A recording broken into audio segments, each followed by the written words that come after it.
So ఇప్పుడున్న యువతలో మెయిన్గా కనిపించే ఎఫెక్ట్ మనకుండే ఈ నెట్ ప్రపంచంలో ఈ పాన్ వీడియోస్కి ఎక్కువగా ఎడిక్ట్ అవటం, తద్వారా ఆ ఫ్యాంటసీస్కి అలవాటయ్యి వాళ్ళ సెక్షువల్ డ్రైవ్, సెక్షువల్ ప్లెషర్ కోరుకోవటం. కాలేజ్ గోయింగ్ పిల్లలు అలా ఉంటే జనరల్గా ఈ పాన్ వీడియోస్కి ఎడిక్ట్ అయిన వాళ్ళు మాస్టర్బేషన్ అది చేసుకోవటం, అంటే సెల్ఫ్ ప్లెషర్కి ఎక్కువగా అలవాటు అయిపోవటం అనేది ఇప్పుడు ఈ యూత్లో ఎక్కువగా మనం చూస్తున్నామండి. కానీ ఇది ఎప్పుడైతే ఈ పాన్ వీడియోస్ అనేది అబ్నార్మల్గా against the nature, against the అబ్నార్మల్గా ఎప్పుడైతే ఈ సెక్షువల్ ఫంక్షన్స్ కానీ సెక్షువల్ డ్రైవ్ అనేది, లిబిడో అనేది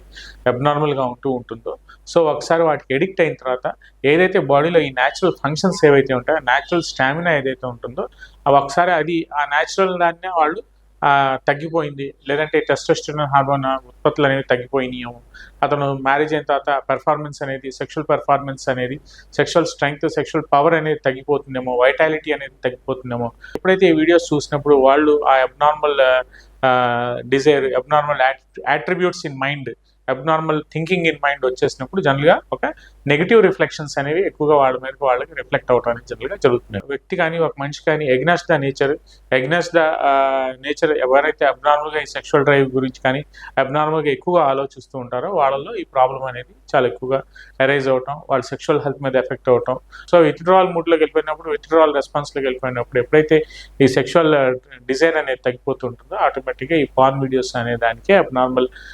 డిజైర్స్, అబ్నార్మల్ థింకింగ్లోకి వెళ్ళిపోతున్నప్పుడు జనరల్గా ఇవన్నీ కోరిలేట్ కాకుండా వాళ్ళ సెక్షువల్ హెల్త్ మీద కూడా ఎఫెక్ట్ అవుతుందని ఈ వీడియోలో నేను చెప్తున్నాను.